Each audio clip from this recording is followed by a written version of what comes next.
Hey guys, David Doucette here, Architect Exam Prep. Just wanted to give you a heads up, let you know that the ARE podcast is sponsored by Architect Exam Prep, and that is myself and Eric. If you need any study materials, head over to our website, architectexamprep.com. You can check out our materials there. And also, if you need coaching, we offer that as well, whether you need it for one division or you want to jump all the way in and join our Platinum coaching program. You'll find all the information on our website, architectexamprep.com. With that said, let's get into the podcast. ARE Podcast, episode number 62. Welcome to the ARE Podcast. Where it's all about encouraging and inspiring you today so you can fulfill your dream of becoming a licensed architect tomorrow. And now your host, David Doucette. Hello, and welcome back to another episode of the podcast, the Architect Exam Prep podcast. Got a little tongue-tied there. My name is David Doucette, joined once again by our co-host, Eric Corey Freed. Eric, how are you? Hey, everybody. Good. Actually, this just really just popped into my head literally right now. So before we jump into the episode, Eric, I want to ask you a question because this came up. My friends were asking me the other day, when did the licensed architect actually become a thing? Because I know Frank Lloyd Wright, when he was practicing, there was no formal licensure. So what's the history on that? And sorry to just throw this at you on the spot. So I forget the state that was the first to do it. My vague memory was that it was New York. But it began with a push to license lots of different professionals, including attorneys. And so Mr. Wright was not licensed because the licenses didn't exist when he started. What year are we talking when licenses started to come in effect? In the 50s. Oh, in the 50s. Okay. So then it was a kind of a bunch of professions at that point were sort of lumped in to be like, okay, let's create this. Yeah. So it was state licensing boards that individually, and to this day, this is still true. State licensing boards still kind of create the rules for what it takes to be a licensed architect in each state. You and I are licensed in multiple states, so we've gone through this, right? But every state's a little different. Fortunately for us, there's just one test to rule them all, which is the NCARB test. That makes it a lot easier. But back in the old days, different states had their own test. And the only remnants we still have of that are things like California still has its additional supplemental exam, the dreaded 7th exam everybody talks about that we have a great study guide for. But I think it's taken 60 years, but the licensing playing field is now pretty, I think, organized and well planned and well done. Especially now, if you think about it, the AXP stuff is coordinated with the AIA membership stuff, which is coordinated with the NCARB test, right? All the categories are the same. The 6 divisions of the test are the same as the 6 divisions of continuing education now in AIA. So there's a seamlessness that we've achieved now that we've never had before. So to me, it's a great time for the profession. It might not feel that way to you as a candidate listening, but having seen what a mess it used to be in the 70s, 80s, and 90s, it's great to see it so organized now. And just to reiterate, right, NCARB does not license us. They're essentially the messenger, and it's the state that we have filed our paperwork in and all that stuff. The state is the entity that licenses us. So, all right, sorry to you guys for getting off track there, but I think a useful piece of information. So this episode is how do I prepare for a retake, which is something we're commonly asked in chat and email and even in our own coaching group. Do I have to study 4 weeks, 6 weeks? Do I have to relearn everything again? Do I start from scratch? So Eric, what are we talking about for preparing for retake and some solid maybe strategies for that?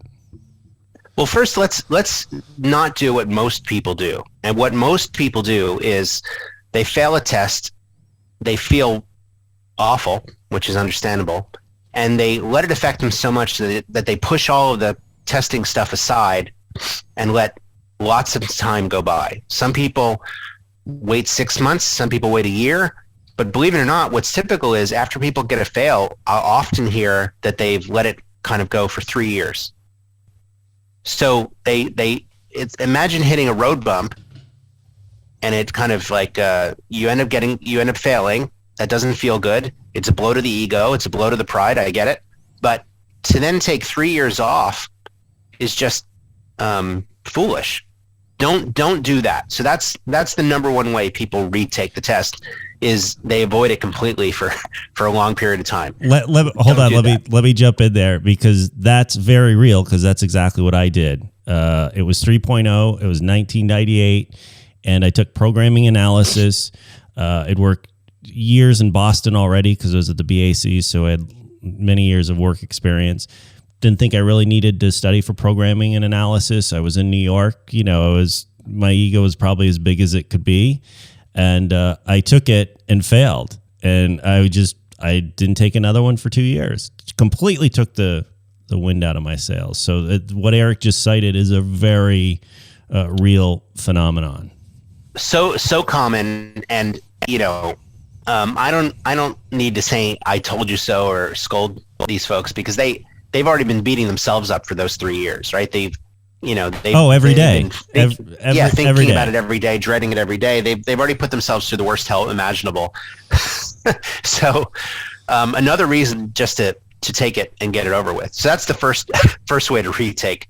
The second most common way people retake, which is also flawed, is they immediately sign up for the retake 60 days from today, right? As soon as they get an available date, they schedule that first slot available, and then they go and then restudy exactly what they studied before, often the same exact way, as if somehow doing it a second time will make it go in their head deeper or something. I'm not sure.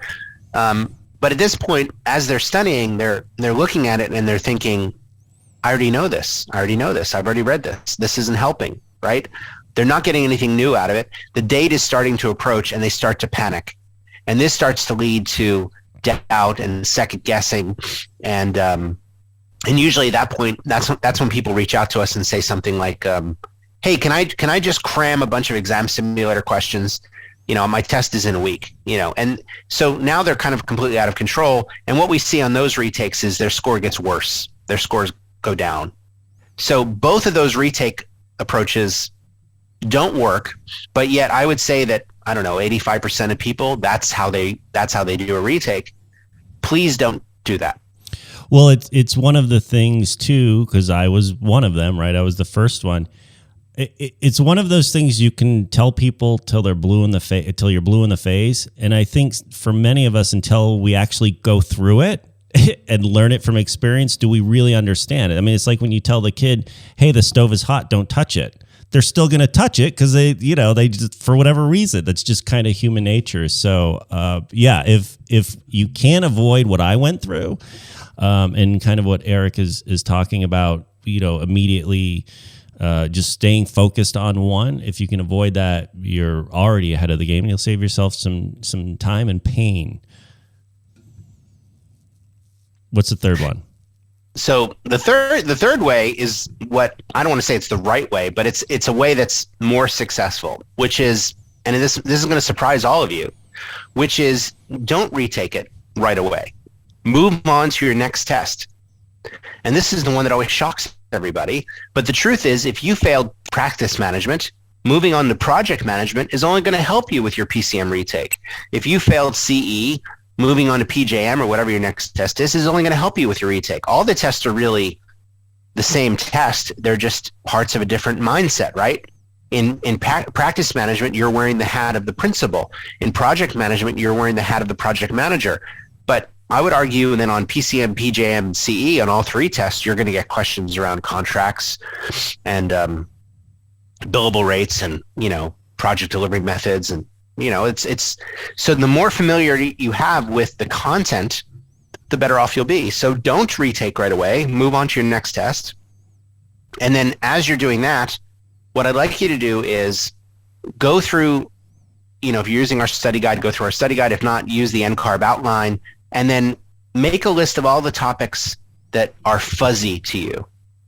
And we call them fuzzy topics. I don't have any other word for it. But fuzzy topics, by definition, is any subject where you study the info, you know what it is, you could even probably explain it to somebody, but if you're really being honest with yourself, you can't decide when to choose one over the other. For example, a common fuzzy topic is HVAC systems.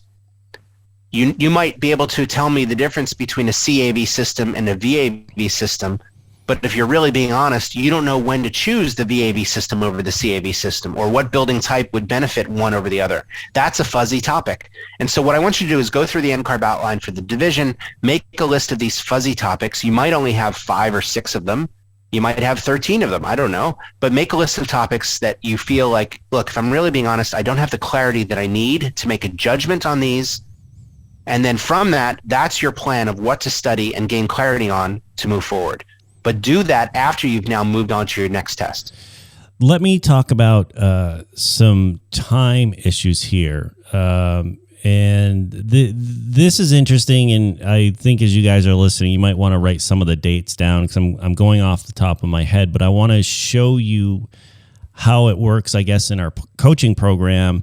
And you can do this, you can use these times on your own. So basically we say, you take an exam every 2 months. Okay, that's how the coaching program is laid out. That's how a good schedule that you guys could even do yourself is, map out the next 8 weeks for one exam, right? Here's how the retake actually fits in. And what's interesting, what I'm about to tell you, is the 60 days, right? We have a 60-day retake period. And where Eric said that the second way, people will immediately sign up and they'll kind of just continue to study. What I'm going to show you is in 60 days, let's say I failed PCM, okay? In 60 days, you can still take PCM, but you'll get another division, let's call it PJM, before you take PCM again. So let me walk you through this. So let's say you take it the end of May. You take PCM the end of May, okay? You fail PCM, okay? So I'm eligible to take it again in 60 days. Okay, so I'll sign up for that. In the meantime, I'm going to join, let's say, June coaching group, right? I now am going to study the June coaching group. What I'm going to do is I'm going to do the 6-week plan kind of to a T. If I'm doing June 1st, let's say it starts on June 1st, July 15th, around then is when I take PJM, okay? Now, by the time 60 days, August 1st rolls around, I take PJM July 15th there around. Now it gives me 2 weeks to study again for PCM, and then I take in PCM in that 60 days. I haven't lost anything, and I actually got one full division in there. And as Eric said, PJM, studying for PJM and taking it will help you for your PCM retake. And that literally is the strategy that we use in the program. So the bottom line is you don't need more than 2 weeks to study for an exam. Most of these you could probably maybe PPD and PDD, maybe 2 weeks, but you should be kind of fitting these in as you go throughout the process. And if you do that, you should be able to take maybe 10 exams a year. I just said a lot. Yeah, and I think that's exactly it, right? Instead of using that 60 days to wait, right, as a passive, helpless observer waiting for your retake date to approach, you're just going to move on to the next test. And in that 60 days, you could easily take your next test and then immediately after, and then 2 weeks after, then do your retake. And after you've, since you've now mapped out the topics that were fuzzy to you, remember, you've also had the benefit of seeing every question on the exam that you just failed. So you know what the questions were like, you know the topics that you were being handed. So making that list of your fuzzy topics is actually pretty easy to do, right? And so now you're moving on to your next test, you're studying for your next test, knowing what your fuzzy topics are. You're going to get more clarity on those topics because you know that they were an issue for you, right? You're going to get more clear on the one that you're going to retake. You're going to get more clear on the second test you're now studying for.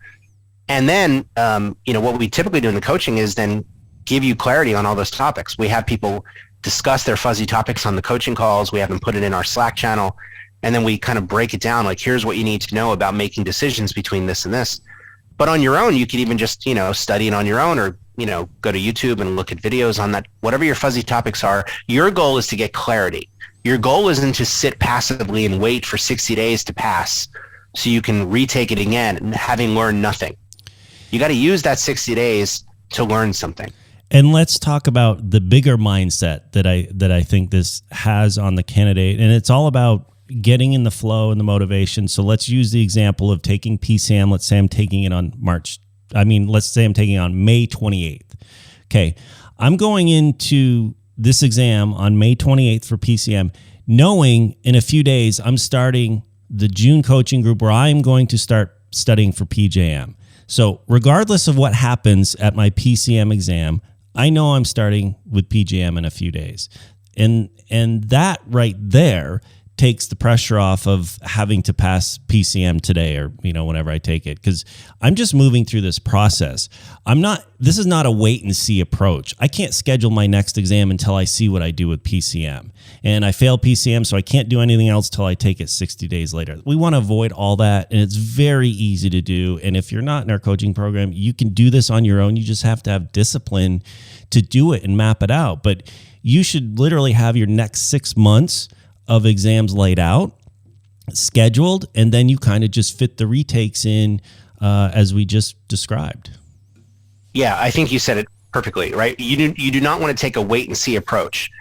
Your test plan is not contingent on you passing each one in order. First of all, it's an unrealistic expectation. It's putting way too much pressure on you. You're now carrying the burden of, I need to pass all 6 in a row on my first try in with you on every test. It's just silly. Don't do that. Instead, your plan is, I'm going to take a test every 2 months and pass or fail. I'm moving on to the next test. And if I fail any along the way, it's not a big deal because I'll fit that in as a retake by mapping out my fuzzy topics, by doing it after I've taken the next test, and knowing that all 6 tests are really part of a larger continuum.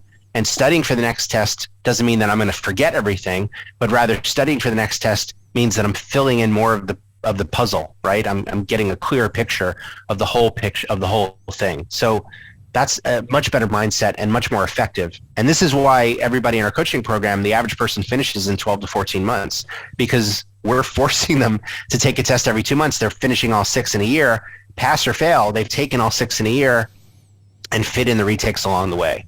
It's why it works.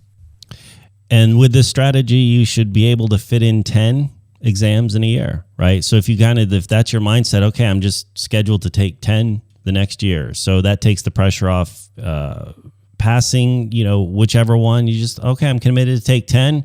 Let's see where the chips fall. And, at the end of a year, I'll reevaluate. Maybe I only have 2 left, right? But just kind of commit to that 10 in the next year. And that will set you up for success. So we're already out of time on this topic. My name is David Doucette once again, and of course, Eric Corey Freed. We will see you guys on the next episode. Thanks for listening to the ARE Podcast. Be sure to visit architectexamprep.com and check out our other podcast episodes, video tips, and the ARE blog. Remember to plan, practice, and pass.